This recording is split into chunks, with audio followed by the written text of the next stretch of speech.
Are you ready to get woke? Welcome to the Woke as podcast with your host, Alex Lazarev. I want to say for the record, this is the first podcast I've ever done with a knife. There's a knife on me, mate. All right, so hello everybody. Welcome to another guerrilla-style Woke as Fuck podcast. That means I'm out and about, and I don't have my fancy microphone, but that's not going to stop me from making epic podcasts. So I'm here with a man, not just any man, a man with whom I've just gone through a 9-day survival training. So we've been out there doing manly things, making fires and failing to catch fish, and then cooking fish we bought at the store, pretending that we'd caught them. And we gutted them.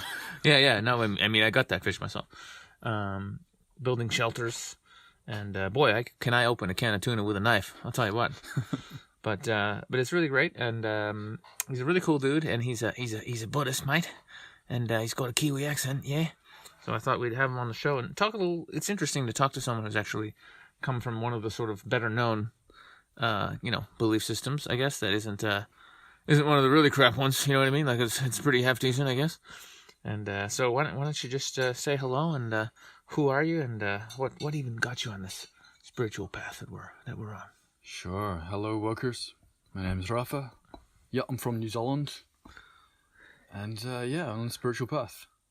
It's easier these days just to say I'm Buddhist, right? In one word.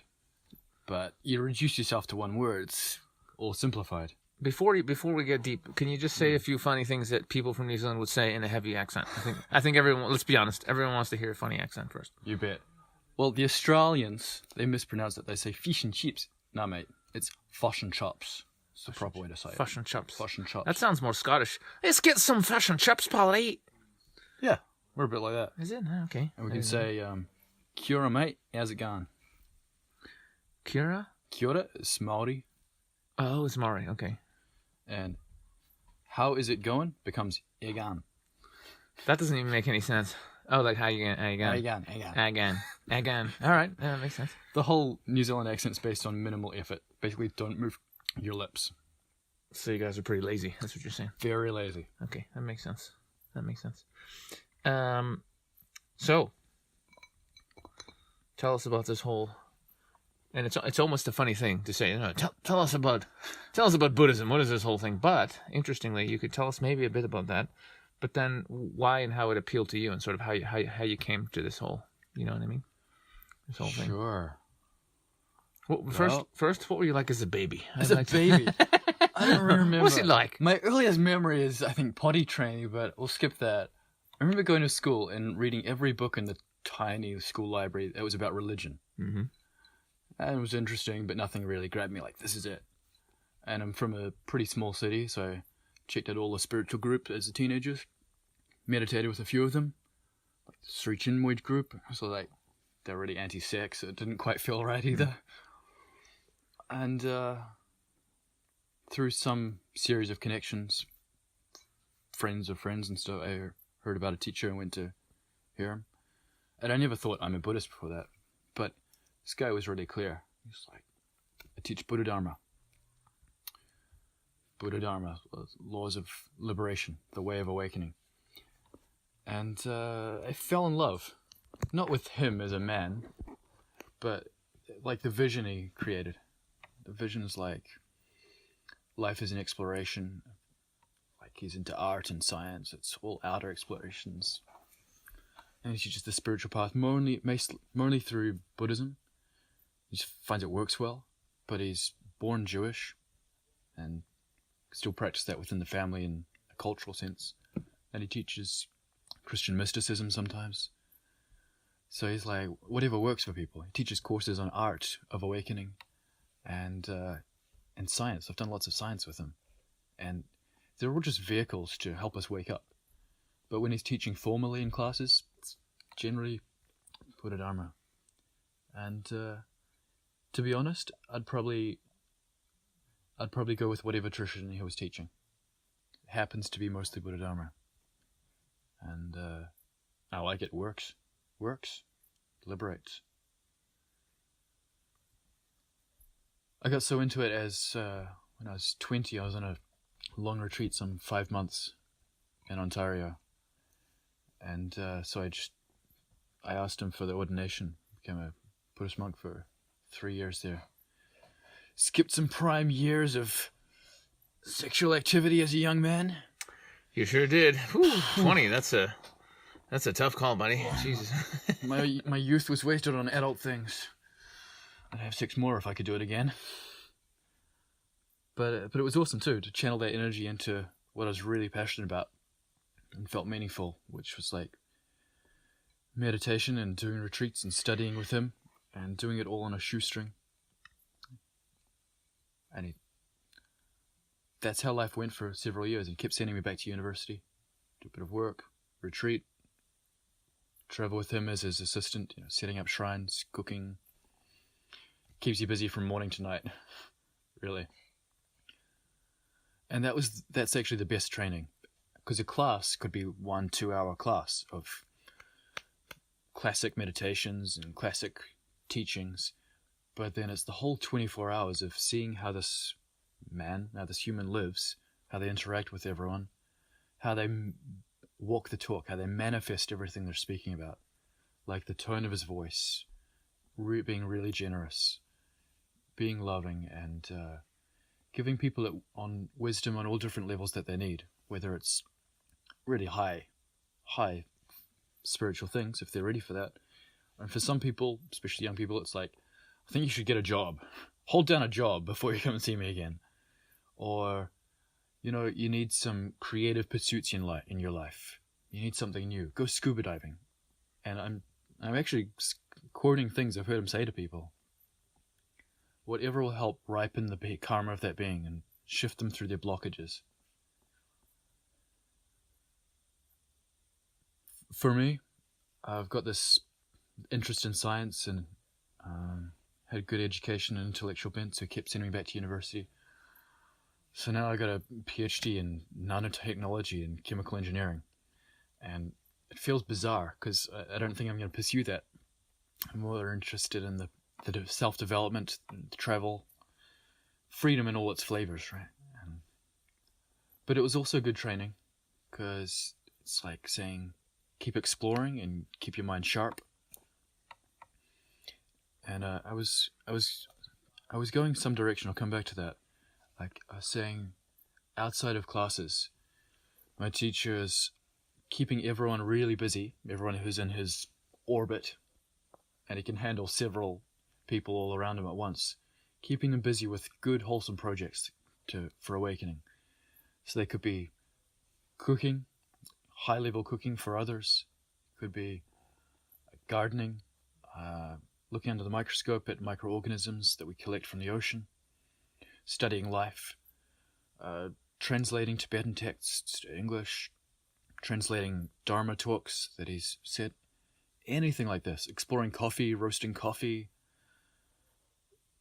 And the explorations keep changing all the time. I've seen him go through chocolate deeply, tea deeply, coffee, and it's all hands-on studying. Biology, studying microorganisms. I don't know what he's into right now. I haven't seen him for a year. But whenever I see him, it'll be something new. So he's keeping us in these things with all the qualities of interest, mindfulness, patience, and it's all in a really natural way. But if he teaches a class, he can break it down and say, these are the 7 factors of enlightenment, or these are the 6 parami, the 6 qualities that carry you across the river of suffering to liberation, or this is the 8-fold noble path. So he can talk about that in a class, but then he's living it and he's showing you how to live it throughout the day and throughout his life. And as a craftsperson, always doing things with your hands, like he's a gem cutter, a gem faceter, a jeweler, there's all these things. And he turns this into a metaphor of crafting a life. So you do something deeply, explore it deeply, become really good at it, and then when the time is right, don't get stuck in it and move to something else. So you're competent, you can learn anything, you're a jack of all trades, and you're a master of at least one. Gives real confidence. He's teaching you to have a really healthy Eagle. A healthy ego. Ego. Maybe I like the ego thing. My skill is it's an eagle. I'm quite an eagle in the bedroom then, I suppose. Oh, yes. No, that's cool. It sounds like this dude is just really into self-development, to be honest, coming at it with some, from a spiritual place. Yes. Reminds me of someone else I know. Oh, yes? This guy. That's great. I should mention his name. Yeah, you can mention his name. Mark Weber. All right. I call him Lama Mark. It's an honorific. Lama. Well, if you're out there, Mark Lama Mark, what's up, dog? Sounds like you're doing good stuff. Yeah, that's interesting. I've never heard that before, actually. I guess I never thought that much about, like, what would a, professional Buddhist / spiritual teacher be doing all the time. And you would imagine them just sitting there, like, reading text and, like, trying to get you to memorize stuff. A bit like school, to be honest, which is why religion never really appealed. Memorize this stuff and God is angry. Like, what? No. Fuck off. But this sounds a lot more fun. This is a lot better. Do lots of stuff. And it also goes with something I've been saying for years, which was you want to get good at one thing because you can trade that one thing not just for money, but for a place to stay or for food or whatever. Like if you're really good at one thing, there's always going to be people who need that thing. Mm-hmm. So you liberate yourself because you're always going to be able to get by, even if you're just really freaking good at washing dishes. Like you go through them like a ninja. You're always going to find somebody who's like, actually, I hate washing dishes. So if you wash all my dishes, I've got a little closet you can sleep in for free, and we'll feed you one meal a day, and you won't die. Hey, that's pretty good, Oh, yeah. There's so any one thing, and then and when you get really good at one thing, it opens you up because you realize, hang on a minute, if I can kill it in this one thing and provide for myself, I could get good at something else. Mm-hmm. And so that's the thing. So but most people don't master anything. They just kind of you go to school and you just learn things and blah. It's just memorization. It's crap. You don't actually really master anything. And so that's what happened with my journey when I got really good at relationships and dating. That opened up the doors for so many things because not only was I able to take care of myself, I just recognized that, okay, so I've got the relationships thing handled, and it just naturally wanted to go and get other parts of my life handled, and it just kind of went from there. So you get that confidence once you can do something well, you can do it for anything. Yeah, and so many of the skills are applicable, always. There's a book written by a guy, I guess it's a well-known book, I don't remember the name, but he was basically a chess master. But I think originally he was a master of a martial art. I believe it was it Tai Chi or anyway I think it was Taekwondo. He was a Taekwondo master, and he was really, really good. He was kicking everyone's ass, and then he got a serious injury and he couldn't do it anymore. And he wanted to compete. He was this young guy and he was really, really competitive, and he started playing chess. And he applied the same principles he learned in martial arts to chess. Started killing it in chess. Became a master, and he writes a book saying it's the same. It was the same stuff. It was the same lessons. It was the same wisdom. So yeah, so much of it is changes over. Mm-hmm. For real. For real. So, were you gonna say something? Because I was gonna say you see that in the language, like the pickup language, the dig game language. Like, it's military language, right? In field and target or something like this. Mm. And you see the same language in business, head hunting. What do they say? Kill the deal or. Yeah, close the deal. Gotta close the deal, bro. Gotta close. Yeah, that's what they say for, yeah. Yep. So that's good. Now, the question becomes, why don't you tell us a little bit about Buddhism? Because I think most people, like even myself, I know the generals, I know you're not supposed to kill, and you're not supposed to go around like lighting babies on fire. And sounds like every other religion, right? Yeah, like, sure, like, be nice to people. Okay, great. But like, what is it really about? If you can give the people just a general. Absolutely. And I said Buddhism. What's it like? What's it like? Hang on, because this joke, obviously, because I'm into the joke. This is the thing. I go through like certain jokes and I'm into it certain times and little running jokes. So right now it's from a Monty Python sketch, and some of you must know this joke. But basically, it's a guy. It's one guy who's like a proper sir, he's got a hat, top. I think he's wearing like a top hat and a suit, and he's quite hello, chap. He's one of those guys. Yes, quite stiff and low voice, and yes, one of those serious English chaps. And another guy's more of like a geezer, like my fucking, he's a geezer. He's a geezer. He's a bit of a geezer. And he walks up to him, and he's just like, how's it going? You right? And he's just talking to him, and the guy's just looking at him, and eventually starts asking him strange questions. And at one point, he's leading up to sexual questions, and at some point, he's just like. He's leading up to it, and eventually he just goes, you're a man of the world, aren't you? Ain't you? You've been around. You've done things. You've done things with with ladies. You've done it with a lady. And the guy just looks at him and goes, yes. And the guy just stares. There's this awkward pause and just looks at him and goes, what's it like? Because you think he's a total swigger or something. Yeah. He's just, because he's, anyway, it's really fun. So it's stupid, that's just the joke. So anytime I can angle someone into a situation where they can agree to something, and then I can go, what's it like? That's what I'm doing. So now everybody knows. So Buddhism, what's it like? Go on. Well, this is a big question, isn't it? For a yeah, it's right. We've only got a few minutes, but tell us about Buddhism. In 60 seconds. 60 seconds. Well, we were talking about it over the campfire the other night, and some of the guys were surprised because they said, "Oh, I thought it was like there's a god, but his name's Buddha, and you pray to him."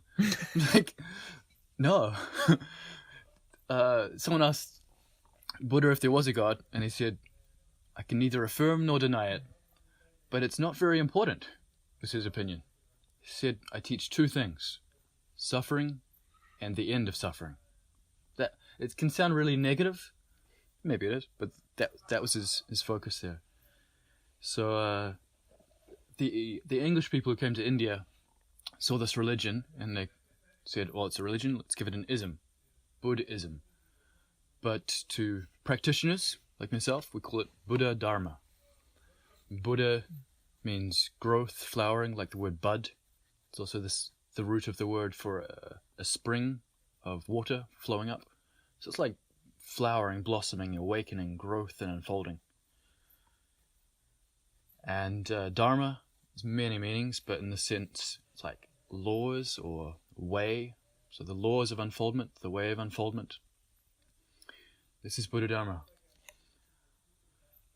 And I think the most concise way to explain it is the very first teaching the Buddha gave. After his grand awakening, he's walking down the road, and someone saw him and said, "Whoa," it's one of his old friends. They saw him and said, "Whoa, what happened to you? You look different. Tell me what you've learned." So Buddha gave the teaching of the Fourfold Noble Path. I'm sorry, the Four Noble Truths. And it's really dry, but it sums up the whole thing. First is the noble truth of suffering. We all suffer. And there's all kinds of levels, like physical pain, emotional pain, mental pain, not having what you want, having what you don't want, being with people you don't want to be with, and being away from people that you do want to be with. It's all these kinds of suffering, and some of it is unavoidable. Like, we're all going to get sick, we're going to die. Sitting next to a fat guy in a plane who's got stinky feet and he's sweating up on you, and you're next to him for 8.5 hours, and you got no choice. Unavoidable. That's not good. That's not a good one. It's that first class. Buddha probably wouldn't have had that problem. He might have been the fat guy. Yeah, he was the fat guy. That's why. So some are unavoidable, and others are just not necessary. You know, people who suffer unnecessarily. It's like, drop it, relax. The second noble truth is the cause of suffering. And it's so simple that we just go, whatever. But it's attachment. It's clinging. Mental clinging, emotional clinging. Not letting go of things. And the third noble truth is the cessation of suffering. And this is the most simple of all. It's so simple, no one believes it, no one trusts it. Let go of the clinging. Seriously. That is the highest teaching. But for anyone who can't handle the highest teaching, just cease all clinging and the essence will at once emerge. There's a classic ancient line. Cease all clinging and at once the essence of freedom, liberation will emerge. If that's too simple for you, we've got the fourth noble truth, which is a path, progressive path leading to liberation, divided into 8 stages. It could be all elaborated into 84,000 teachings, new teachings for everybody, just whatever will do it to awaken that person. So that's why art, science, scuba diving, roasting coffee, tasting teas in Sri Lanka, travel. For me, going back to university, learning to... I was quite dull now. Sharpen my mind. Learn a martial art. whatever's going to help you.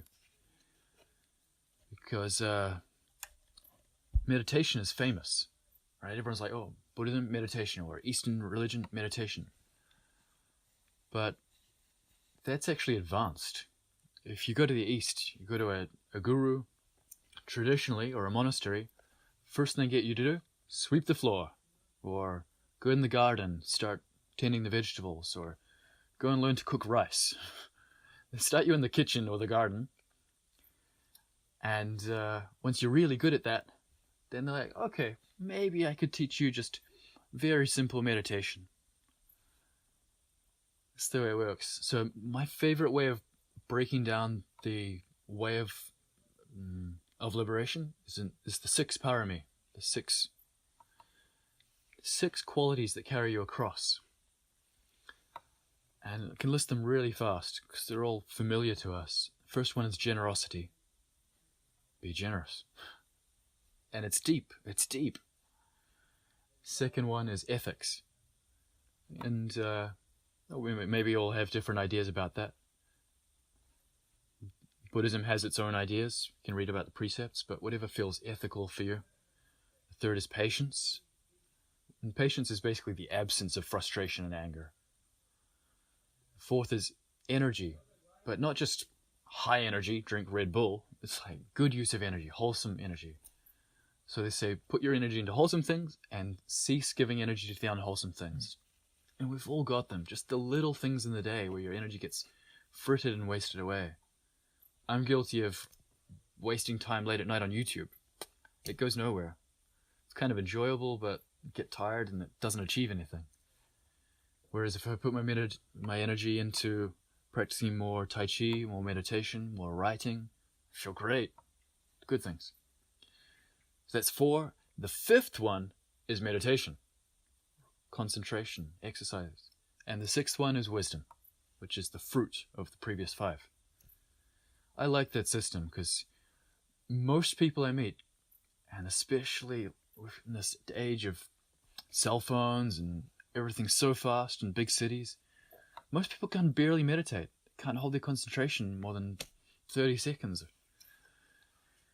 So this way you can feel that you are meditating or you're progressing by just going, okay, my meditation is generosity. When you feel solid in that, my meditation is ethics. My meditation is patience. My meditation is using my energy well. Okay, now I'm going to do some classic meditations. And wisdom is not something you do. It arises naturally. And the goal of path of Buddha Dharma, if you like, the apex, if you said, what is the whole teaching in one sentence? It's cultivating wisdom and compassion. Because just wisdom can feel a bit selfish. It's just like, I'm free. Nature of mind is pristine, clear, full of bliss. There is no suffering. The universe is perfect as it is. Yes, it is. But at the same time, beings are suffering. Humans, animals, all kinds of other beings. So we want to help them at a really relative level in everyday common things. So, generosity. Give people food, shelter, medicine, clothing, all the basic things as well. So wisdom and compassion is the apex. And the fusion of those two is called the 2-in-1 truth. And if you can blend the two, wow. And that's what I see in my guru. He can speak of the highest things, and I trust it because I've lived with him for years. I've seen him live this way for real in challenging situations. And at the same time, he's practicing compassion, helping people on all levels wherever they're at. Nice. That makes a lot of sense. That's something about Buddhism. That's what it's like. That's what it's like, mate. So you started young, man. Like you found this guy when you were, was it 19? I was 19. 19. Yeah, that's nice and young. And I said to him, right, this is it. Within a few days of knowing him, I want to travel with you, and because he had one young guy traveling with him as his assistant. I said, I want to do that. He said, I just started university, first year university. I think you should go back to university.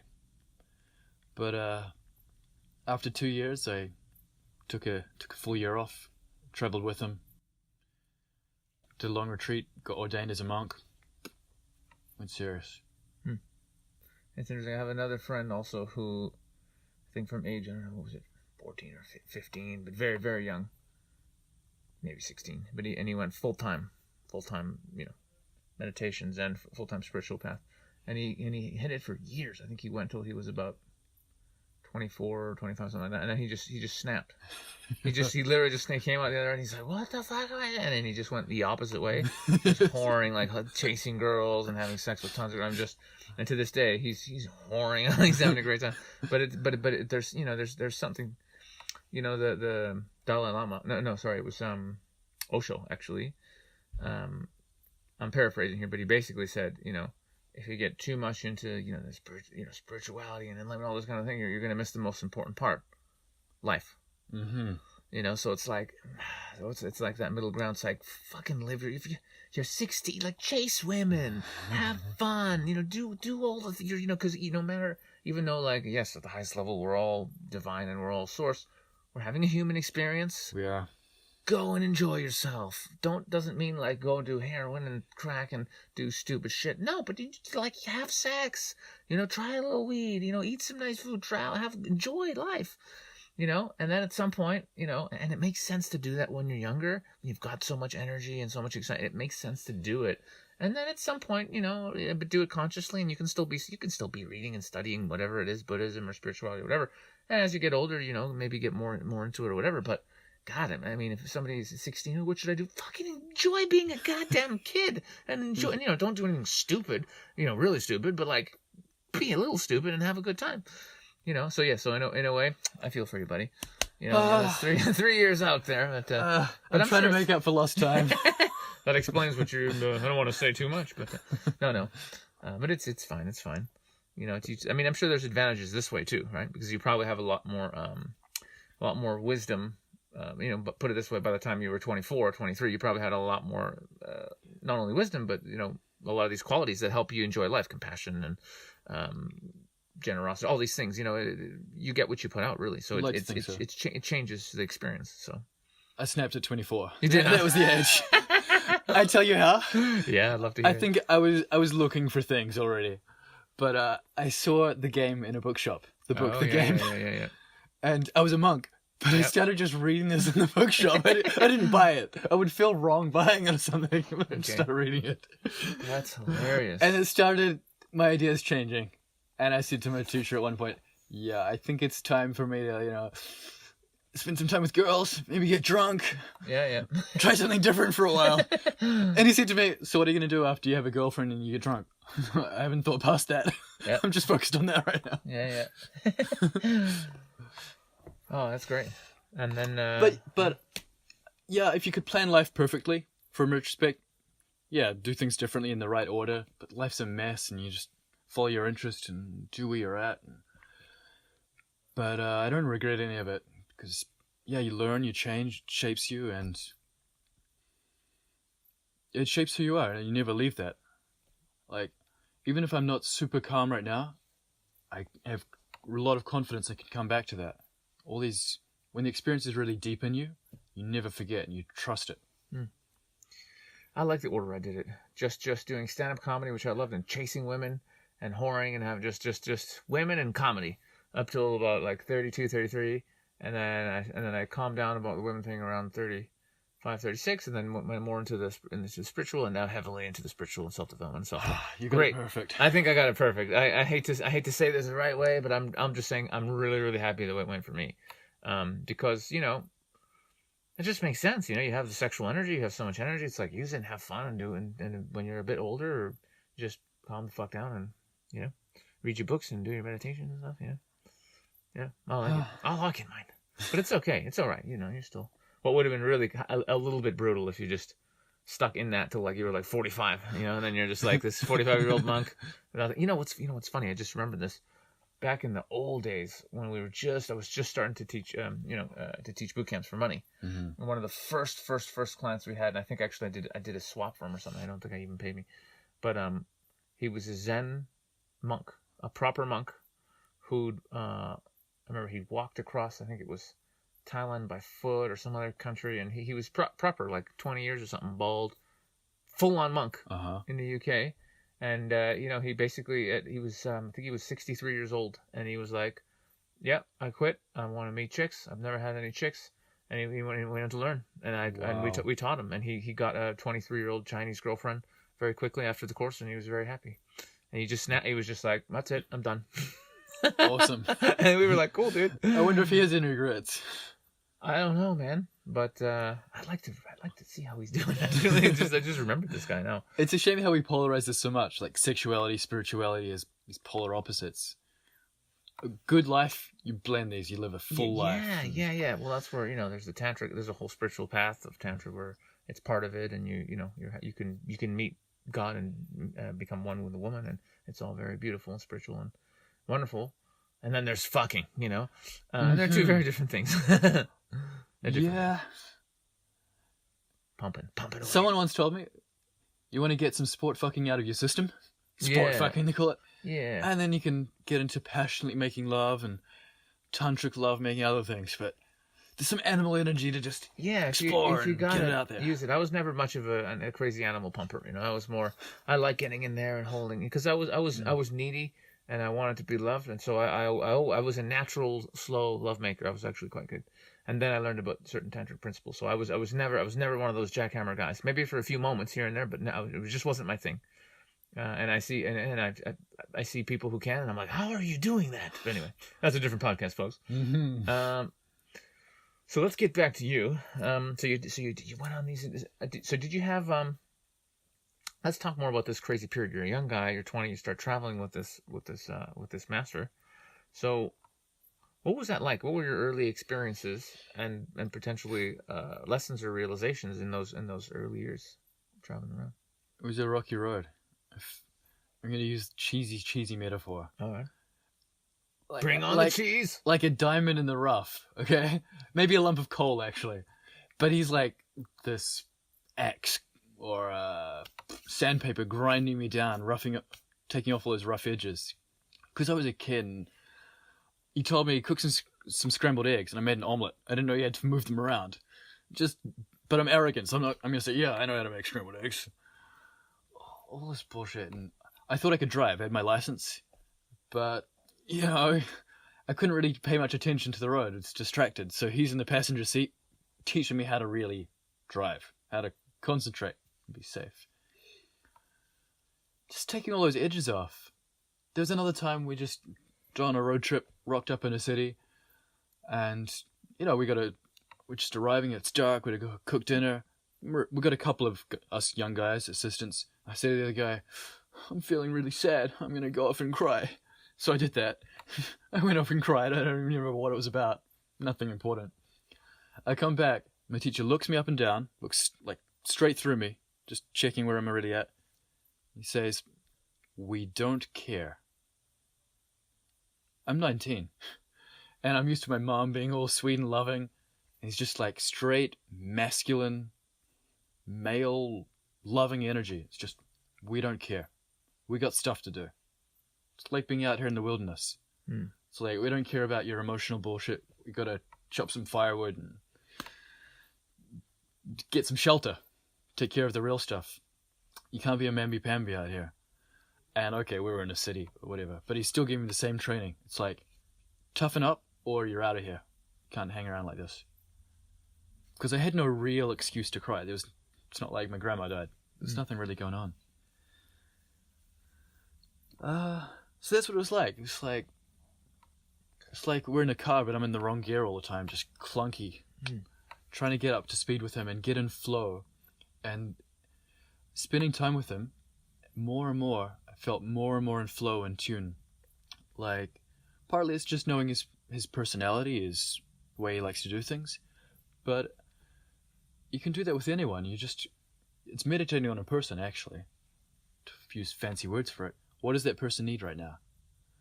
Like, our instructor yesterday was exhausted, lying down. I'm like, that guy needs a cup of tea. We're all drinking tea. Just bring over a cup of tea. It's the simplest thing. but you're just looking where another person's at. What are they thinking? What are they needing? What's coming next? And then you're part of their mandala in that way. You're part of their mental sphere. Because I become the hands and sometimes the voice and doing things on his behalf. It's an amazing thing to learn. To do something for another person as they would do it. It's like, I like spicy food, so I would put Tabasco in scrambled eggs or something. But he doesn't.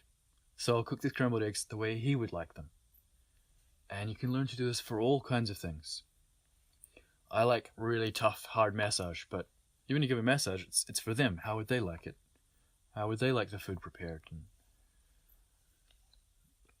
And you can apply this principle to all things and suddenly become this sensitive friend, this amazing lover, and you become useful. Like for my guru, he likes having me around now because I'm trained enough just to quickly figure out where is he going, what does he want. And one other thing that's this really clunky gear as a young man, all this cocky arrogance, like you know everything. And it's great to have the opportunity to drop the pride of that. For me, part of that was physically doing prostrations at his feet, first thing every morning. It's my choice. He never made me do it. But it's like a bowing, but with your whole body out in front, lying flat on the earth in front of him. That's my choice. It doesn't make anyone to do that. But it's dropping my pride every time, acknowledging the divinity, the Buddha nature that's embodied in this being,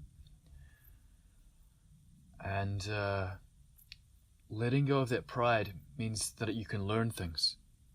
If you're always right, you always know better, you can't learn anything new. And I was with him to learn something new, to learn not even some secret information or secret knowledge he had, but a different way of being, a different way of living.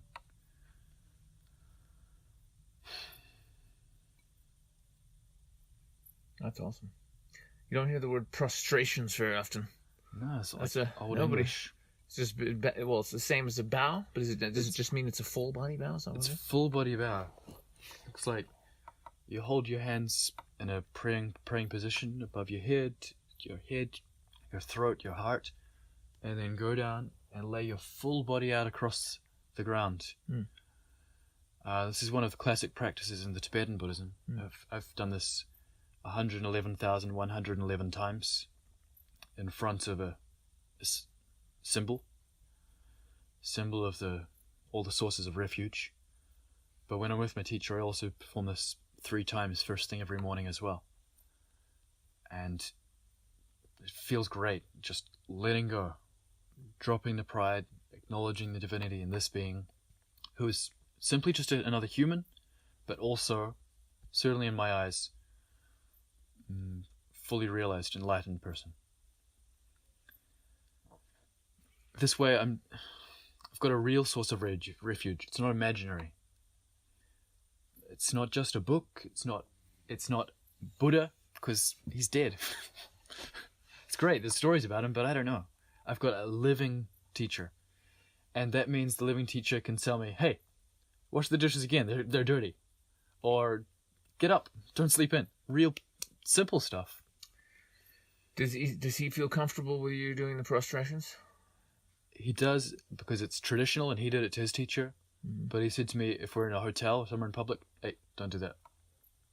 Because it looks weird in public. I mean, what about, is it weird for the other students? So, what if there's a bunch of other students and you're the only one doing it? Is that a bit awkward?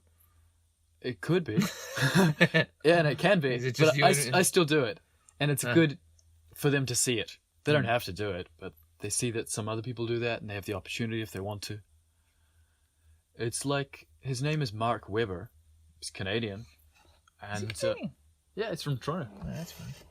Jew from Toronto. Sound familiar? Yeah, well, a little bit. Yeah. And he never made anyone call him anything. But actually, his teachers have said to him, "You're a Lama." He's got a Tibetan name as well. Use the name Lama. But he doesn't push it on anyone. I and a couple of others started saying this. We wanted something honorific. We call him Sir as well. It's like, "Would you like a cup of tea, sir?" Or, "Excuse me, Lama Mark, would you like a cup of tea?" And once a couple of us, really close students, started doing it catches on, and everyone wants to do the same. I think that's how these things start, to be honest. Well, shit. If you've given up sex and all these great fun human things just to be a monk, and you get to the Lama stage, you might as well milk that, you know? I mean, shit. If one day they declare me a Lama, like, motherfucker, you better call me Lama, dog. You know what I'm saying? I earned that shit. You better believe I had done some serious meditations in there. Well, I could have been doing other fun stuff. God damn Yeah, it. you I gave deserve up some respect. That's right. I gave up some shit for Lama status, Jack. You better give me mine. But that's funny. But yeah, those prostrations, that's interesting. Yeah, that would be tough for me, I think. I still have, I was really super cocky and arrogant as well. My 20s are a bitch, man. You just think you're so awesome. For what? For just being a funny white guy, or in your case, a white guy? A good-looking white guy, maybe? Fucking Kiwis. But yeah, so now I'm a little, I think it would be on who it was. If I really believe they were like an enlightened being, then I might be okay with it.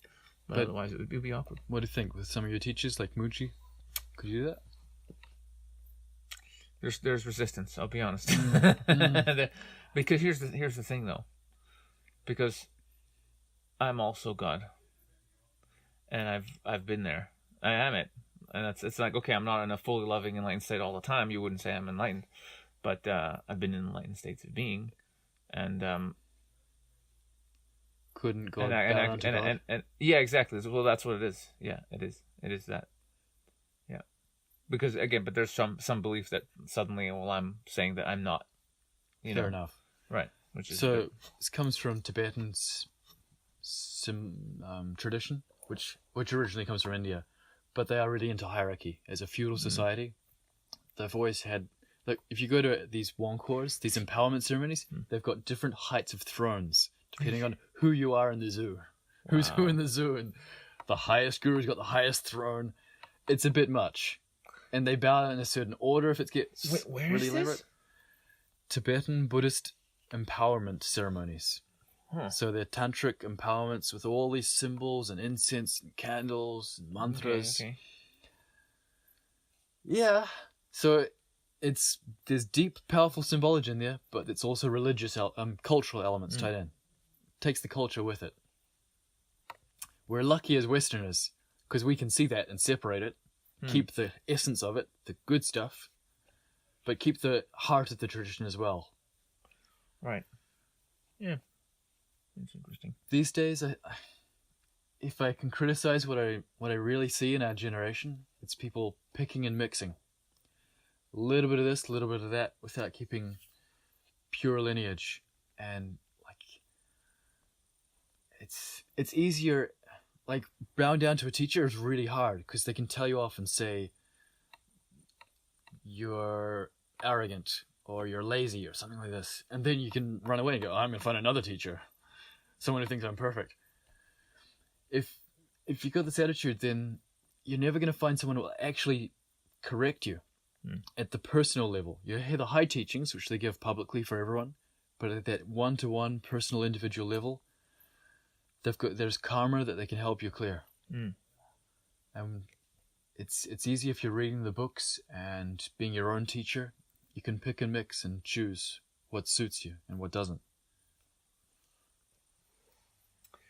Yeah, it's funny for me. It's like I guess I'm a pick and mixer too because I have many spiritual teachers, but they're just, it's not that they're in a specific lineage. They're just high level beings who've been at it for a long time, and they're pretty woke. And yeah, they do help me and aid me and guide me, and I really have a lot of, I've learned a lot on my own, and I've learned a lot from them. And I've just always been an independent thinker. I've always just known that I can figure it out. Yeah. And I've just been doing my own thing. So for me to say, okay, well, this lineage or this, no, it's just, I'm just going my own way. It's just me moving towards God and fully being what I am. And yeah. It's fair enough. I'd feel like a complete douche if I said, everyone has to be a Buddhist. Yeah. Everyone's going to find their own path. It's really what it is. Yeah, but it's funny, I say that, and then maybe 6 months from now I'll be in some... You know what I mean? Find you in a temple. Yeah, like, who knows, right? Shaved head. Yeah, like, hey, But once you really touch the divine on your own, just sitting, and it's there, and you just realize, like, you're it. There's no There really is. You just got to a point, last year where I was like, I am the teacher. It's good. There's nothing to learn. I'm everything, and I've sat there knowing that for hours and hours and weeks on end, just that I'm everything and totally blissed out. So it's like and the answers were all there. Anything I asked was like, this is it. Here's the answer. It was all available. So there is no, at that point I was just like, there's no questions. So what teacher is there other than if the divine has already been like, you're it, and here are all the answers. Oh shit! A little cockroach just fell into the wax. I think that's his fate. I think he's done. No, you saved him. Okay. Got him out, but he might have quite a bit of wax on him. Hopefully he Yeah, can fly. I don't know if he can survive that. But yeah, once you realize you are the divine and it's all your teacher and your ally and everything and it's all there, it's difficult to, like, that was it. Mm-hmm. That's just it. That's all there is. But at the same time, in a few days, like now, tomorrow, I'm going to spend 5 days on retreat with Muji. But not that he has something to tell me that I don't know. I just want to sit around a guy who's that frequency and in his heart all the time, just to be in the field, just to be in it and help me, reconnect with what I am. That's why I'm going. He's not going to say something. I'll be like, oh, I get it now. Absolutely. There's nothing for him to tell me. At a certain point, it's not information. It's not knowledge. He could talk about how to make a great salad dressing. Hey, I'm down for some Muji salad. Wait, that sounds wrong. That sounds wrong somehow. You can talk about anything, but it's the presence of the teacher. Yeah. And they're kind of reminding you of something you've already tasted, something you already know. They give this strong reminder. Mm.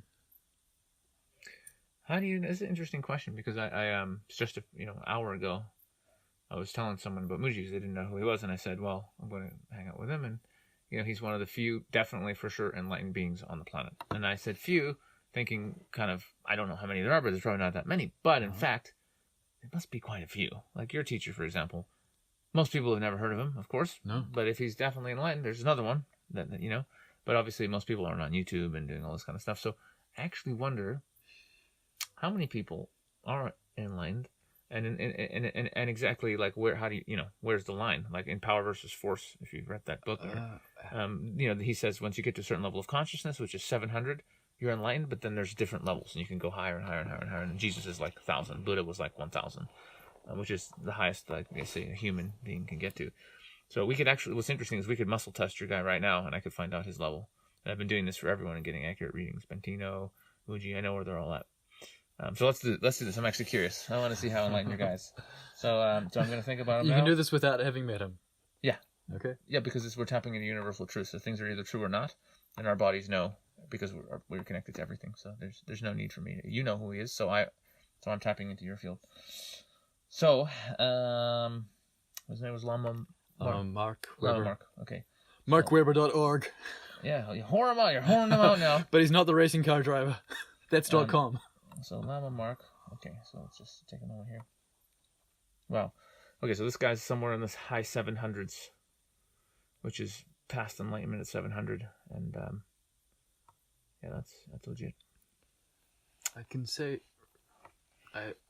like this scale of anything over 600 basically is total peace, and the scale to 1 to 1,000 is new to me. In Buddhism, there's different ways of doing this, but they say there's 4 stages of enlightenment. First one's a taste, but that shifts your being forever, and it's got some distinctive characteristics. One being that you lose any belief in rules and rituals. So you no longer think that you have to burn special candles or incense, or you have to say a certain mantra, or wear fancy clothing, or eat certain foods, or any kind of ritual, or wash yourself in milk, or hot water, or cold water, or have a shaved head, or wear robes. Any of this spiritual paraphernalia. I think you have to do all that stuff. What Chogyam Trungpa called spiritual materialism. Yeah, it cuts through all that, and you don't believe any of it anymore. You just go, oh. You just have to, I think you would say, like, discover God, be one with God. In the Buddhist language, we talk about mind more, like, realize the nature of mind. And after this first taste, they got 3 more levels until full purification. And by definition, there's No more greed, hatred, delusion, pride, or jealousy. It's the absence of these things, and in its place are the opposites, wisdom. Wait, but what are the 3 levels? Or was that it? Those things all describes all the 3 levels? Or? The first one's a taste. Yeah. The next 2 are dropping away of further other fetters.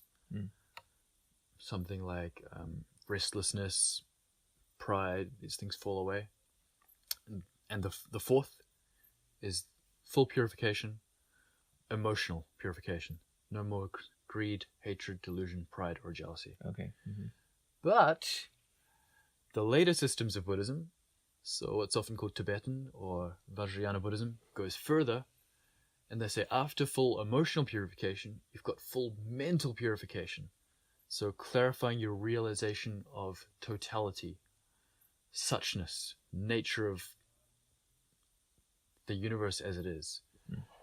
And this is more to do with interconnectivity amongst beings, karma, and levels of compassion of how you can help beings. Not just, oh, I'm free. Everybody, I'm free, I'm fine. But it's like, I'm okay, guys. how much skill can I have to help people in different ways and different levels? So some of it, and we practice these in the tantric empowerments, are peaceful, very gentle, peaceful meditations. Some are enriching, which is a flavor I really get from my teacher through gemstones, coffee, learning to cook, learning to carve wood, exploring all forms of life under the microscope, because most life is microscopic. Just the richness of the universe. And the third one is being powerful. So real competence, strength. Like the guys here have been hiking for this weekend. They're really stronger, more confident from achieving things. And the fourth one is fierceness. Not anger, but fierceness. So you can yell, you can say, hey, stop that! Like telling a child off with love, but you gotta be sharp so they don't cut themselves with a knife or do something stupid. And these 4 flavors are 4 flavors of skill, of compassion, peace, enriching, power, fierceness. So you can expand these in greater and greater capacities. You're not just a quiet, enlightened monk sitting there in your cave, but you're active with your voice, with your hands, with your field, like you say, being ready to teach, your mental field, your auric field. And levels, helping people at dream level, who knows? It's a mystery at that point. But it becomes less about you and more about liberating others. Well, for me, yeah, I mean, that's just my thing. I that's why I showed up on the planet. But the more I liberate myself, the more I can help others. So it's both go together. Absolutely. Yeah. But I see that I'm supposed to be going at a certain pace because it allows me to sort of help people. You know what I mean? And it was also said, yeah, that's right. This book I'm reading is called, it's the next book after Power versus Force. It's called Eye of the Eye. It's really powerful. It basically talks about the guy's, freaking enlightened, and he's talking about the state and the truth, the ultimate truth of what it is. And he basically says, once you get to a really high level, it's actually harder for people to connect with you and to really be with you. Yeah. And so there's certain levels, like the love level. So 500 is love, and 540 is joy, and then up to 600 is just high levels of joy. And at 600, it's like basically you start losing the personality, and so you're kind of like one with the universe. It's like complete peace. And if you're once you get past 600s, you become like a sage, and they write books about you and blah blah blah. But it's more difficult for people to really learn from you. But in the level of love, where it's like get in your heart and love, and we're all one, people can actually relate to that. Even if they're lower, they can. It is possible to tap into that. So it's very interesting. So I was actually asking as well and doing some sitting with it and also a little bit of muscle testing and stuff in it. The answer, I mean, I just started doing this last week because I was thinking about like, am I supposed to, reach full enlightenment or what? And I asked them, actually the number I got, I'm supposed to get to. I don't know if it's for my whole life or just soonish, like now, but it was 540. I tested to exactly the 540 joy, and Yeah. I've been in that state, and boy, am I able to really rise people up, for sure. So it's very interesting. I really got to attest to that because I was attracted to you for your joy of life, something to do with girls as well. Right? Oh, nothing. And an Infinite Man Summit, you see all these guys and they're attracted to you at this level where you hook them in with a bit of seduction, which is guys are interested in, but then you're offering a whole lot more than that. Teaching people about health and what else? Business, life purpose, spirituality. And it may not be the highest level, Muji level of spirituality, but it's opening the doors to people for this, like getting their curiosity about it, so they'll follow it up further, whether they're more into the health or it's the spirituality. You hook them in because you're at this level where you can really connect with a lot of people. From what I see, guys, but a lot of people at this level, and we need that. I have known one person who had this breakthrough very young, early 20s. You can say some early stage of enlightenment, just sudden breakthrough. And as far as I can tell, they can't teach it to anyone because there was no gradual, progressive training or anything. Right.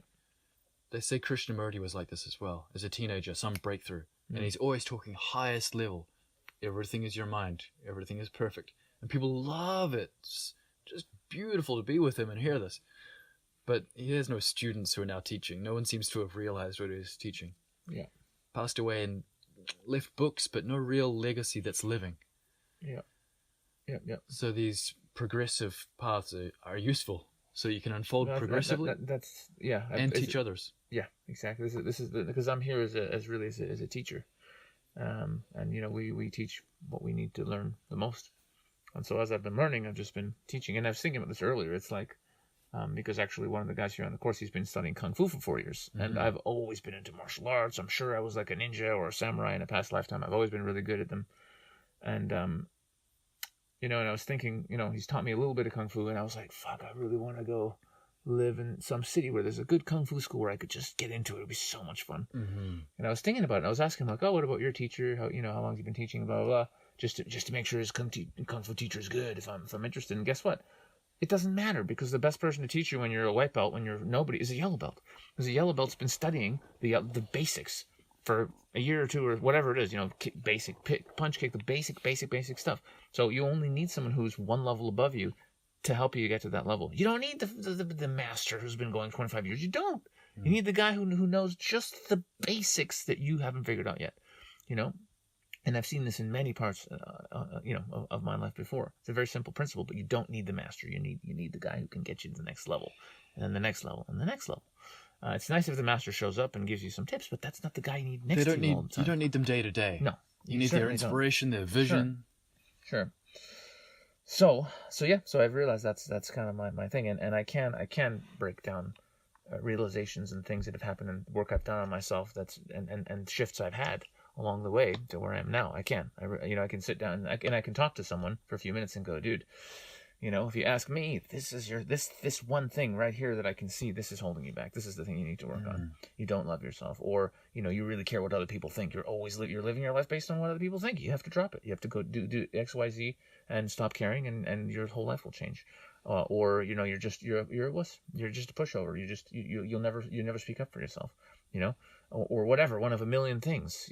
But I can see these things because I've dealt with so many of them and so many students in my work, and I've been through so many of these things. So it really it's really a combination of experience, personal experience, and as well as wisdom slash spiritual path, whatever. But just hitting enlightenment at age 20 now. What? No. I mean, I wouldn't complain, but yeah. Could be worse, But I like what you say because I think there's always this one or at least one major block. The first thing you got to clear. You gave examples of guys who care too much what people think, or just lack confidence in themselves. That's what's holding you back from life, spirituality, and all things in life. You just clear the blockages, and all life opens up. It's the same thing in meditation. You know, when I last year finally had these profound experiences, it was literally just being in an environment where I was chill. I wasn't worried about stuff. I was able to just give myself time to just sit on some beautiful land and breathe and be at peace. And this joy started arising, and suddenly I'm just opened up my heart to the divine, and boom, I was in it. And it was like, fuck, that was easy. But it wasn't easy because I actually had done lots and lots of work to get my mind to slow down and deal with my childhood trauma and like love myself more and accept myself more and stop caring what people think about me. There were so many things that happened until I was sitting there on this land, breathing and just being able to open up my heart and listen to the divine. A lot of things happen. If I tried that 5 years ago, 10 years ago, I'd just be like, this is boring. There's fucking mosquitoes. And I'm like, what? Why are we sitting here? What's happening? But now it's just like, dude, just deal with your shit and clean it up, and then go sit in a field somewhere and breathe, and you'll meet God, and you will. But you need to, you gotta get there. You gotta work through some stuff. Amen. Maybe not. There's people who they sit down and they just ask who am I once, and they hit enlightenment. And there's other people who will sit for 40 years meditating and they'll never get anywhere. And apparently that's true. So, and it depends on your past lives and how much what you've done so far and blah blah blah. Anyway, so let's hear about. Here's a question I like asking, and I hate prompting you to brag or make yourself sound cool, but all along the way, have you had any crazy, spiritual experiences or things happening where you're like, oh my God, or even profound realizations or miracles or anything like that's profound for you and potentially an interesting story? Yeah. Where you don't end up naked in the field, and then there's UFOs. They'll just weird people out. So let's just skip the UFO stuff. Aside from that. Yeah. I think it'll sound ordinary, maybe not super exciting, but I'll tell you what's really powerful for me. Homosexuality. You knew it. You've got an intuition, brother. Yeah, well, your hand's on my knee right now, and you keep winking and trying to get me to wrap it up. So it doesn't mean anything. All right, okay. So you did that on all your podcasts. Yeah. Really, the most powerful, and I'm afraid of bragging. I hesitate to say it, but I think sometimes these things are good to share. It's just so simple and ordinary. I was spending months with my teacher and washing the dishes, and he gives these classes about pristine mind, and I go away and I got to do my chores and cook and clean, and I'm washing the dishes, and there it is, just pristine mind. Meanwhile, I'm washing dishes. It's inseparable, and blew my mind. It's just so completely ordinary. Like, I've always used this word mind, but I'm always like, I don't know what it is. I've never seen it or felt it or touched it.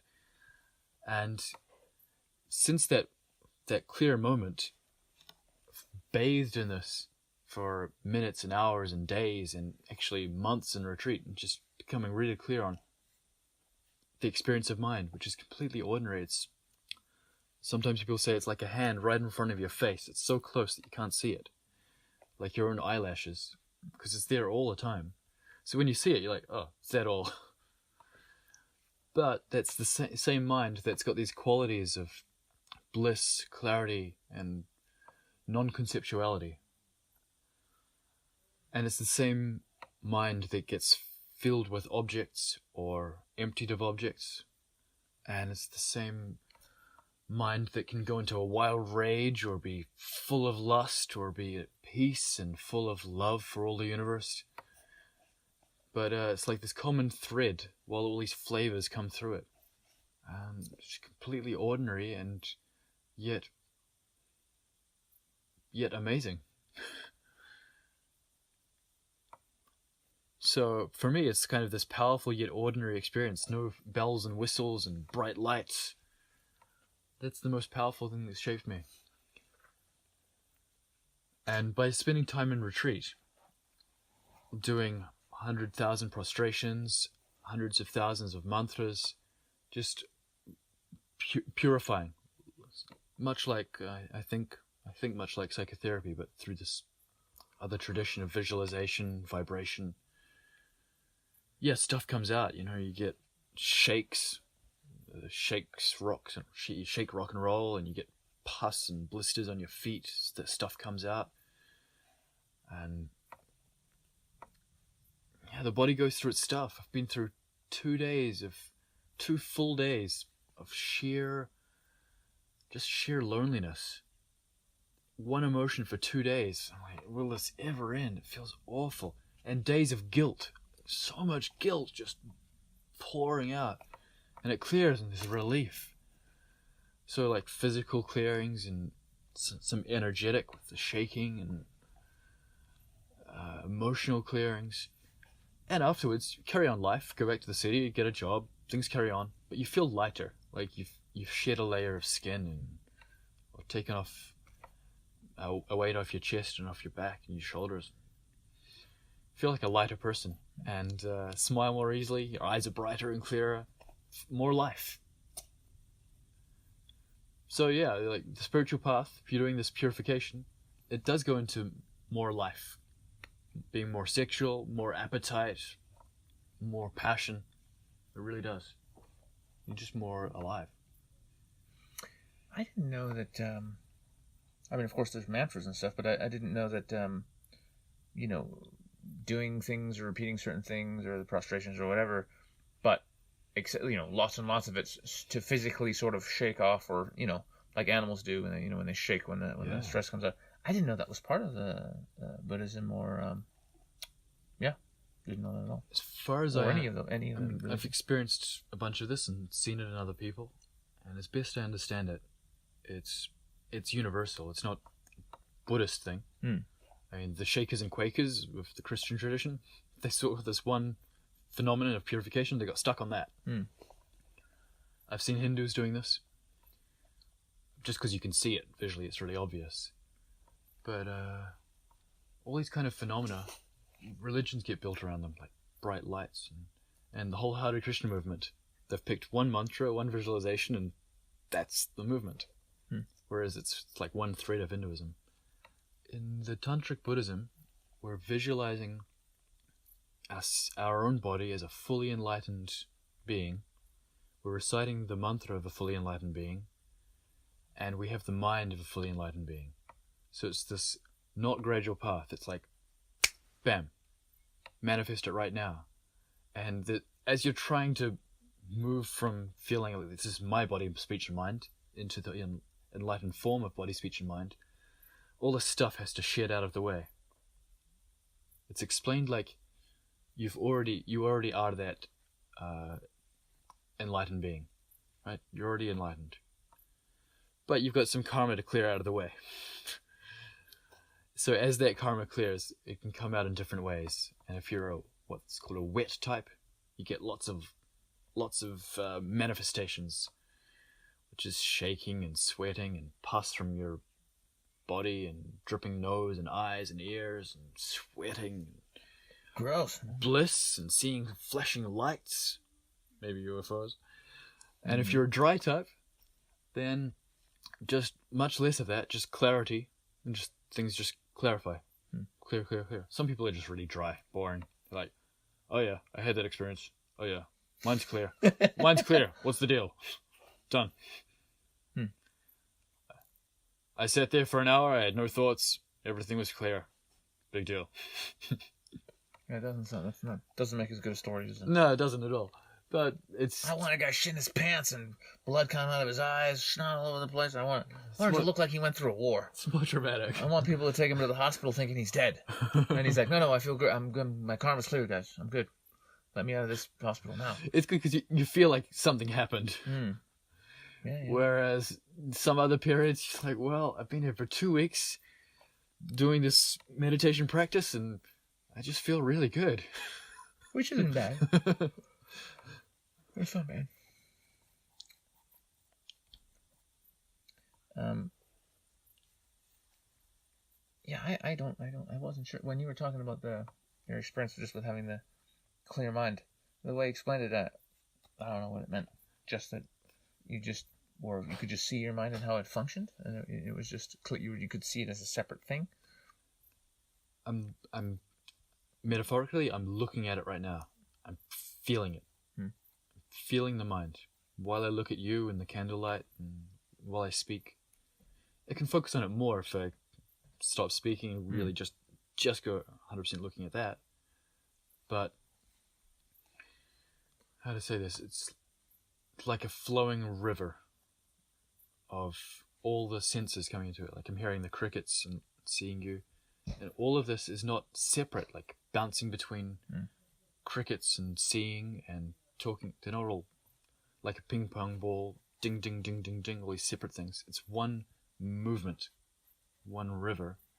And I'm feeling this as one whole gestalt of experience. And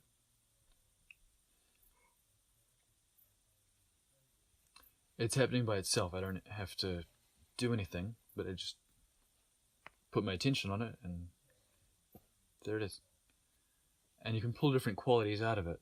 Like, if you feel the openness of the experience, it's more... The word the Buddhists use is blissful. It can be, but that's really extreme. It's just more... makes you smile. Feels spacious and open. And yeah. Lightly blissful. Sometimes strongly blissful.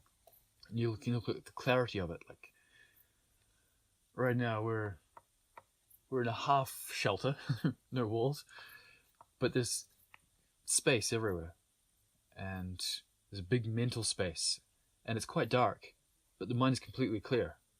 Like, I can see blackness, and blackness is bright. It's bright black. So mine is spacious and it's clear and bright, and sometimes it's dull and sleepy.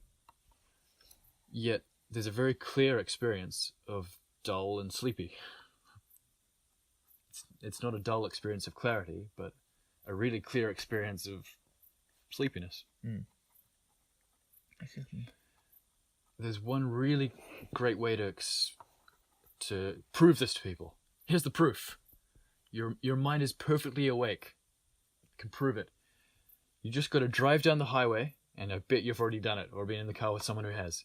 Drive down the highway with lots of traffic. You're going 120 kilometers per hour.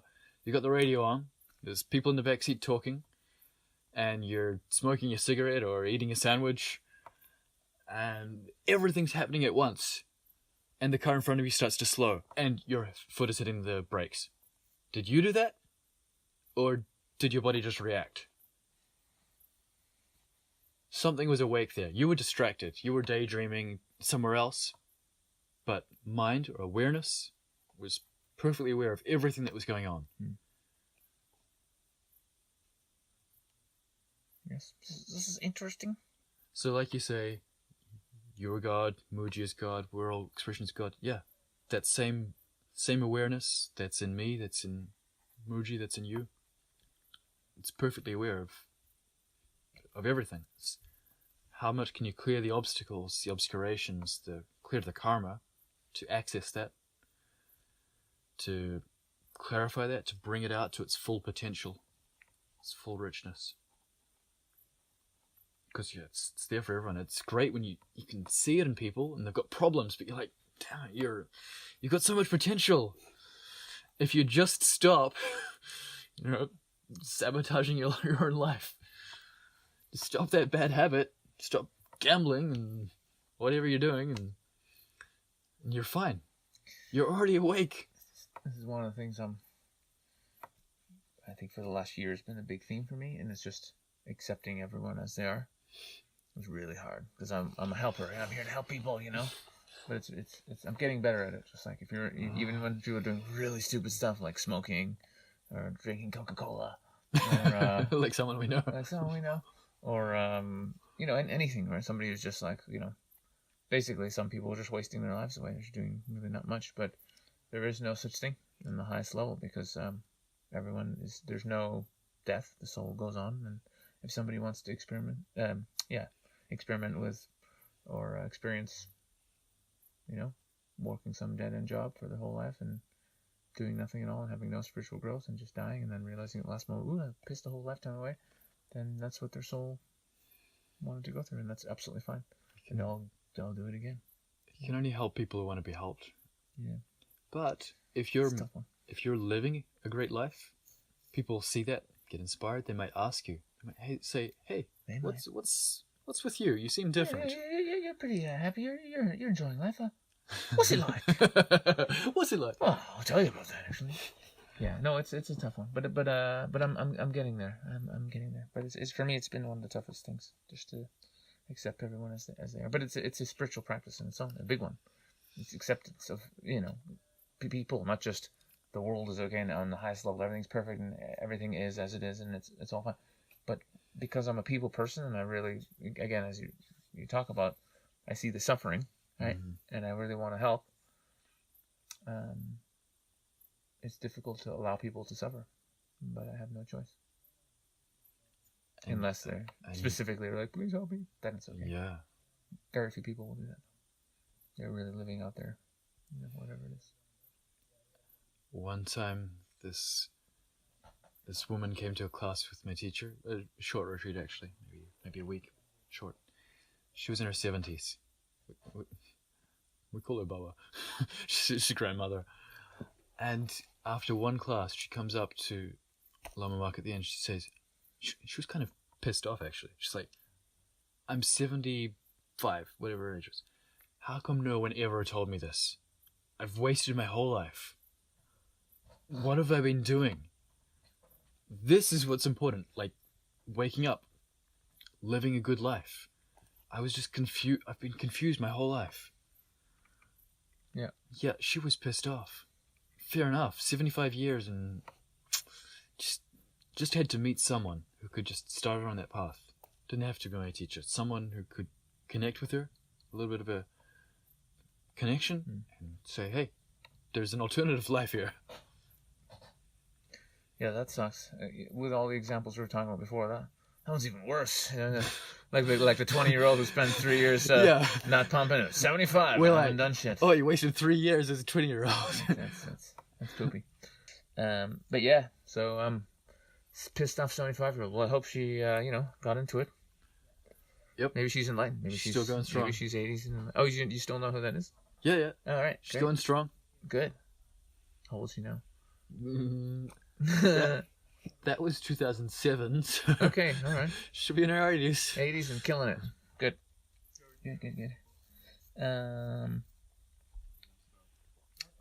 Any other funny stuff? Give us a funny. You got a funny story? You're trying to be all serious with Buddhism. Yeah, I know. I'm really somebody serious. Just falls over and shits their pants after eating the wrong mushroom. And has to go to the hospital, and then, I don't know. What do you got? What you got? Shitting your pants. Well, you do these purification practices. One of them is all like downward energy, like a waterfall coming through the crown of your head, all down. Yeah, that makes you piss your pants. But that's a good sign, they say. Okay. I've heard of this waterfall thing. Other people have used it just to purify the energy before certain rituals and stuff. So I've heard of that.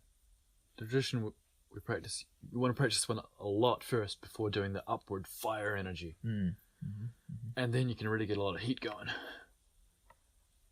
It's good. I don't know, funny story. We're serious Buddhists. Or if it comes, my next question, whichever comes first, a lesson you personally learned or something profound you discovered that not necessarily because somebody taught it to you or whatever, but just something that you were like, oh, this is, or maybe it was something that you understood mentally, but then you really had a click moment where you're like, oh, something that for you is like a profound teaching that you discovered. And something, it's not homosexuality, though. Something other than homosexuality. Because I know where you're going to go with it, and I'd rather just avoid that whole thing.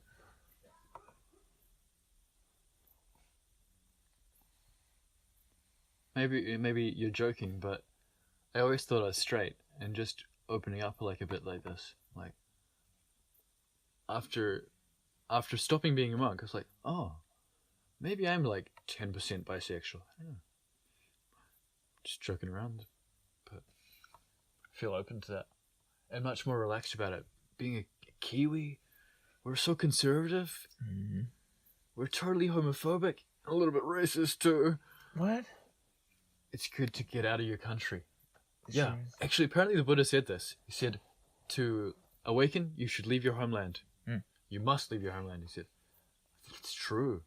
I don't know how far you have to go, but you can do all this inward exploration, but if you're staying in your own hometown, hanging out with the same people, I'm not really answering your question.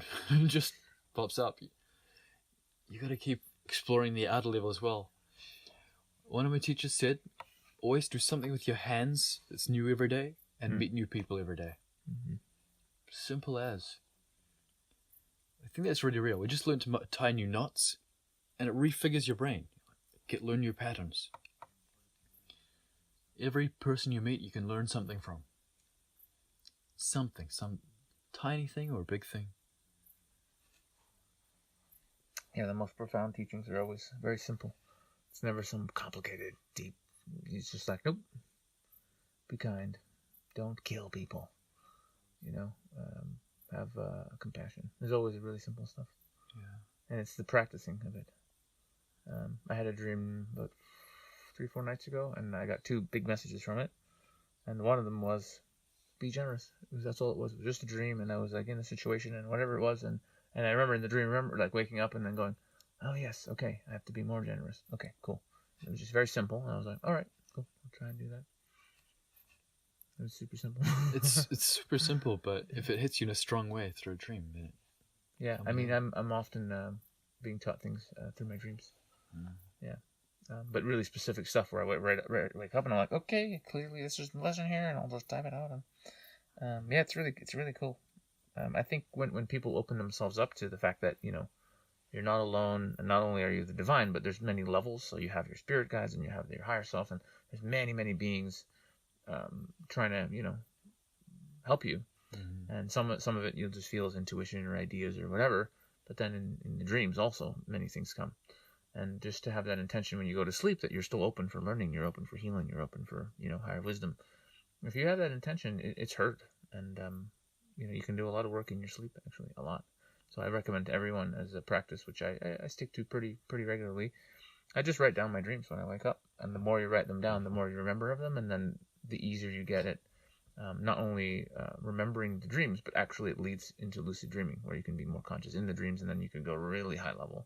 Yeah. That's a whole other thing. But definitely just keep it, whether it's your laptop on standby or just a pen and paper next to the bed, but just have something there and just write it down. Even if it's just like one idea, anything, just write it down. You'd be amazed how much comes when you start writing, and it's you can later look back, like a couple weeks later, you can look back and go, read it, and then go, oh, that's what I was supposed to get, or that was you know what I mean? It may not be even, sometimes it may not even be clear right away. So that's why it's just, on many levels, it's so powerful. Just fucking write your dreams down. Really. And some people go, oh, I don't remember my dreams. That's bullshit. Yeah, put a pen and paper beside your bed. Exactly. And then as soon as you wake up, thing. Exactly. Write that down. And just having the pen and paper there will help you remember. Yep. Even if it's just like, there was a tiger and it was angry. Fine. Good. That's a good start. The next morning, there'll be more. I love it. There's all fancy high dream yogas and sophisticated things, but if you can get towards lucid dreaming, that's the entryway. Dude, I had one. I hadn't had one in when I was a kid. I'd always lucid dream. I had one a couple weeks ago, but like it was 100% lucid. Like I was there going, oh, I'm having a lucid dream. This is cool. This is wow. I'm totally 100% conscious, and yet this is obviously a dream right now. Great. And then another girl was there who just, I guess, is a kind of friend of mine back in Ecuador, and she was there, and I'm like, oh, hey, are you lucid dreaming too? Like, I'm 100%. And she was just there, and she was just kind of sleepy, and she's not really that reactive. And then I was like, oh, okay. And then I tried to talk to some other people, and then I was flying around and doing cool things. But I was 100%. There was no doubt at all. I was just like, this is fucking awesome. I'm in a dream. I could do anything. Were you literally flying? Yeah, I was flying. And last night I also had, I'd say it was a semi-lucid dream in that I was flying around, and I knew I could fly, and I was showing people how to fly around, and it was really fun. But I wasn't actually thinking I'm in a dream. But I was in control. But I wasn't, I didn't actually think that this wasn't real, Okay. So it was kind of semi-lucid. I was in control, but not with the consciousness of, it's a lucid dream, fucking party, yeah. That's a whole other level. Yeah. But that level, oh my God. It's so much fun. You just feel, I don't know if powerful is the right word, but it was powerful. I was just so in control of my reality. Like I could literally think anything and it would be. I was 100% like, yeah, it's kind of like a little God taster. It's like you're just everything. Like you can do anything you want to. It's fucking nutty. And I know it's just another level of our consciousness, and actually the closer to the truth to who we are. And I wonder if you're 100% in there and you remember that it's happening, if you can actually from there create your reality when we come back here. When you can literally go, okay, when I wake up, this is the time I'll be in, and this is what's going to happen, and you just decide it. Why because not? Because you're 100% basically God there. Why can't you change what's here? I'm with you. There may be some physical limitations, like flying. I don't know. But in terms of social freedom, just within the norms of physics, definitely. Putting your hand through a wall, maybe. I don't know, but Maybe. it's pretty profound lucid dreaming, and apparently there's a lucid dreaming school where some advanced people go and they actually learn, but you have to get to a certain level to be able to go there. But there's apparently like masters there. There's all kinds of craziness going on. I want to study this more. I love it. It just happens occasionally, and I love it. It's good flying. It's my dreams for the last few weeks have been really getting up there. I don't know what's going on, but they're not always lucid, but they're really, really interesting, and I'm writing them down. And there's a lot of craziness going on. There's a book called what's it called? And it's basically it's just about this Russian guy who mastered lucid dreaming, and he gives workshops on it. And I think by the end of the first day or whatever, second day or something, it's like 80% of people are like lucid dreaming, like he's got it all on lockdown. And I've got the book. It's called The Phase. The Phase, and I have it. You can just look it up. The Phase lucid dreaming. It's there. And it's a lot of techniques though, but you can just start doing one or two. And apparently the way he explains it, it's about popping out of the body. So you do certain things to that increase the chances that you'll have a lucid dream. But when you start having it, usually you're in your. For me, it hasn't been this way. I'm just in a full lucid dream, and I'm like, oh my god! But with him, he says that you'll be in the body, so you'll sort of you'll think that you're still in your body, and you're not sure if you're awake. So you have to do certain things like gently like rock your body or imagine yourself coming out of your body. There's certain things that you do, and then when you come out of your body, and then you look and you see your body's there, then you go, okay, great. Now I'm lucid dreaming, and then you can go do whatever you want. But there's certain ways of exiting, and I had one experience. A few months ago where I was sort of playing around with these techniques, before that I was playing around, and at this point I wasn't actually, but I just had this one night where I just left Muji playing, just some great talk, and I just fell asleep to it. Then I woke up, or at least I thought I had woken up. But everything was totally different. Like everything was this bright light, and there was an epically bright light coming from my laptop, and I could still hear Muji speaking. And it was like almost like a sun, like this beautiful energy coming from there. And then outside was like beautiful, and there was all these vibrant colors. And I was just there going, this, like I thought it was just waking up, but everything was super weird. And I was like, okay, this is really interesting. I didn't really know what was going on. I was like, I guess I'll just go back to sleep, and I did. But then and then later when I woke up full and I thought about it, I was like, you can't be awake and there's crazy colors at night and your laptop's blasting Muji crazy lights. I'm like, I clearly was in a dream, but I was sitting in my body and I thought I was still in the bed. So all I had to do was exit. All I had to do was just push out of the body, see the body, realize I'm in a lucid dream, and then I was fully lucid. So I had woken up in a lucid state, being totally asleep, but in a lucid dream where I thought I was still in the room. So that's happened to me once. And I didn't take advantage of it at all because I didn't know what the fuck was happening. So I went back to bed. But he keeps drilling it into you. This is where it's practiced. He keeps drilling it into you. Like as soon as you're not sure, you do these certain things to see if you might be, and then you do these certain techniques to pop out of your body. So it's very, very fascinating. Sounds good because for most people, myself, it's just spontaneously, occasionally. Exactly. But just to random. learn to train how to do it regularly, it's would be awesome. It's so fun. For me, having the same guru for 14 years, when I have powerful dreams, like a voice of wisdom, it's his voice, or seeing him talking and teaching things. Mm-hmm. I've asked him, I've said, like, did you talk to me in my dream? And he basically says, no, it's the wisdom part of your mind. Mm-hmm. And you've associated that with me, so it comes that way, but it's your own wisdom coming through. Mm-hmm. Yeah, I don't think that's right. Wait, it may not be him, but actually when we dream, we do have access to our higher selves, to the divine, everything. So it's you in that you're all of that as well, but is it actually your mind? And somehow, I'm happy to say universal mind, everything. But yeah, sure. But it's not him individually as a personality. No, he's not there like, hey, yeah. I've just put that image through association myself. Sure, that makes sense. Anywho, we've ranted on for a long while. Yeah. What do you feel like sharing before we say goodbye to these beautiful people? Sure. I would say What if someone's there with a gun in their mouth right now and they're like, "Life is gay. It But sucks." life is not gay. If you're gay, that's 10% cool. bisexual. That's max. cool, brother. Even 10%, that's cool. 20, I don't mind. But life is amazing and beautiful. And if you're sad about something, it'll pass. We'll get through it. And if you can clear these obstacles, the big ones away, life opens up. In having a big, grand life, a big spiritual life, if you want to go that direction, which whatever you're into, life is rich and abundant. And there's amazing people to meet. And we're so lucky in this day and age, this time, we can kind of have it all.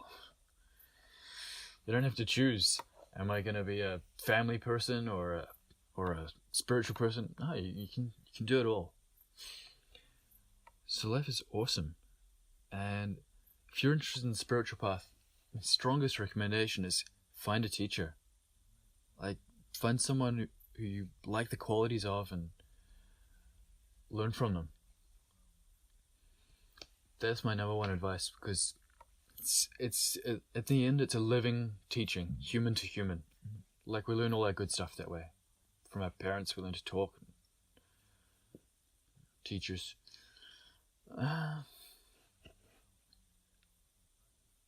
That's what I want to share. Like, enjoy life. It's great. Enjoy life, find a teacher. All right. Well, I was going to ask if you had like one spiritual practice people could start doing to maybe get them a little bit more connected. You have anything to say on that front? Yep. I mean, I've learned many, but I can give a really high one. It's actually really advanced, but beautiful. Pick any one of your senses, which you like. Like, just listening, hearing. Right now, I hear the crickets, you hear a couple of guys in the cabin, and just take very short time. What do you think? 10 seconds, 30, 60 seconds maximum, and just focus on the one sense at a time. You can do it with tasting while you're eating. You can do it with smelling, with flowers around or incense. I literally just heard somebody rip a fart as you said that. Yeah, you can do it with smelling and listening. There's no way the phone is going to pick up on that, but that was great. Should we all do it together now? Let's do it together. Let's do 30 seconds of listening. Super short, like 30 seconds is 30 great. seconds of listening. Here Which sense do you want to do? I would say listening. Cool. Yeah? Okay, here we go.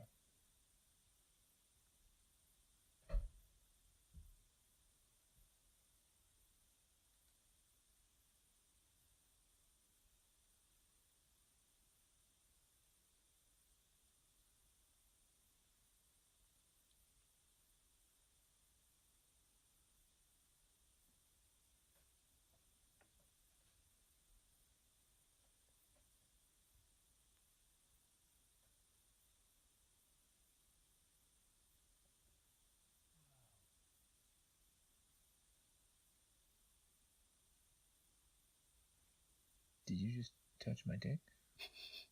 No, that was 30 seconds. I was doing the touch meditation. I managed to, I was like, should I be counting in my head? Because if I don't count in my head, it could go on too long. And but am I really listening if I'm counting in my head?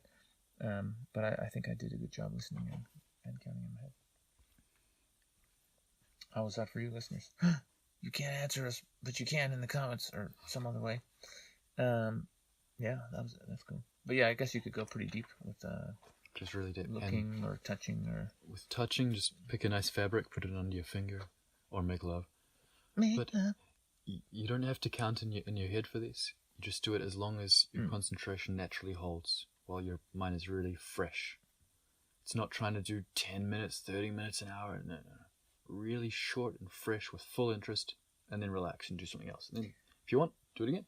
Yeah, that's good and simple, because a lot of people get put off because they think meditation, you got to sit there for, an hour or half, a long time. People are like, it's really hard. But just listening or just watching something or, for a minute or two, people can handle it. It's a good place to start.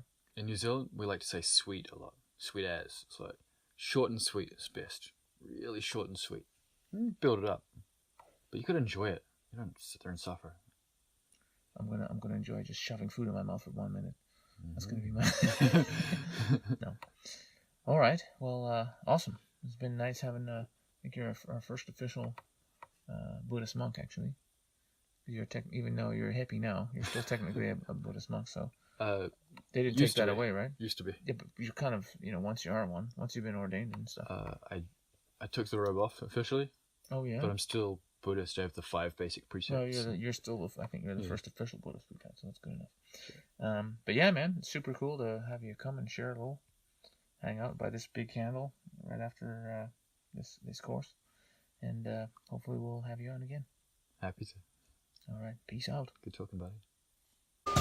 You can be judged by all those around you, and in the end of the day, none of it matters. Only your own idea of you and who you are makes any difference. Hey everyone, I'm Coach Mike Toretto from the Infinite Man Summit. And here on Team Infinite Man, we like to call ourselves the social freedom experts. But maybe some of you guys have the question, well, what exactly is social freedom? I walked around and I asked people, hey, when you hear the phrase social freedom, what instantly comes to your mind? And I heard a variety of answers. Some people had no idea. Some people thought it had to do with civil rights, speaking your mind, freedom of speech, things like that. All these are decent answers, but the way that we like to define it is social freedom is your ability to do, say, and act on the things that you feel are right without fear of judgment, or what other people might think about you or what they might say, without fear of rejection, without fear of embarrassment. Or maybe you have that fear, but you have the courage, you have the bravery, you have the grit to feel the fear and take the action anyway. That's what we define as social freedom. And we feel that social freedom is one of the most crucial concepts in social dynamics, in being able to interact with your fellow human beings in the best way, in the most optimized way. And you look around and you can see why we think this. The world is currently functioning under a complete lack of social freedom. Almost everybody you meet out there is not socially free or has a very low level of social freedom. And by that I mean that they care a lot and they think a lot and they take a lot of action with regard to how other people perceive them. In other words, they're spending a lot of their life trying to make other people happy or to get by under the radar, not get picked out of a crowd, blend in, all that other kind of stuff, because they have a fear of standing out. They have a fear of being called out for something, for having a controversial opinion, or believing something strange or inexplicable, or perhaps different actions that they're taking, like spiritual practices, diet practices, who they're dating, all those kinds of things. So everybody is pretty much terrified of being exposed all the time. And this can cause you to lead a very limited, very frustrating life. And we've worked with many students that have been, in their 30s, 40s, 50s, and tell us, I don't feel like my life has even begun yet. I don't feel like I have enough friends. I don't feel like I have close enough relationships. I'm definitely lonely. I'm definitely, still not taking action on this great business idea I have because of fear. I'm not really dedicating myself completely to my diet because my friends are holding me back. All of these are things we hear from people all the time. And I'm sure if you're watching this channel, you've probably said something similar, right? You wouldn't be watching our self-help channel if everything was just peachy. Everything's peachy. Thanks for asking. So what we want to teach you guys is how to raise your level of social freedom so you don't have to spend all that time processing, how is this person going to react to me? What are they going to say? What are they going to do? Am I going to embarrass myself? Instead, you can just feel something, check with yourself. Does that feel right? Does that feel like the thing that I truly want to do? Am I acting out of love instead of fear? And if so, if the answer is yes, I'm acting out of love and my action isn't illegal or about to harm anybody, then you just do it without any further thought. You don't worry if you look weird doing your exercise routine in the middle of the airport, right? You don't care if you sound controversial by talking about some belief that you hold really dear to your heart in a group of people. If someone calls you out, you'll just defend yourself and move on, right? You don't feel approach anxiety. When you see that super interesting person across the room, you don't lock up in fear and hesitate and then go home hating yourself, saying, I wish I had approached, I wish I had said something, all it would have taken was for me to say hi. That's really the truth. Most of the techniques that we teach are very simple. What makes them difficult is your own level of fear and resistance you have to taking that action. And that's where the social freedom comes in. That's where our expertise comes in. We take the concept of social freedom deeper and farther than anybody else out there. We've been the ones talking about it since 2007. We've got whole programs dedicated to it. An entire 50% of our flagship program is all social freedom. So that means when other coaches are taking you out there for multi-day instances, you're working on the topic, the main topic, whether it's dating or a business focus or whatever, the entire time. Well, with us, at least with our dating program, we're only talking about dating specifically half the time. But you're still making the same progress, if not way more progress than any other program out there. Why? Because we're dealing with the root cause of your difficulties in social situations, a lack of social freedom. So if you're interested in this, if you understand the concept of social freedom and you see how it applies to your life and how it can apply to every moment of every day of the rest of your life in so many areas beyond just interpersonal skills, but also in business, health, spirituality, then get in touch with us.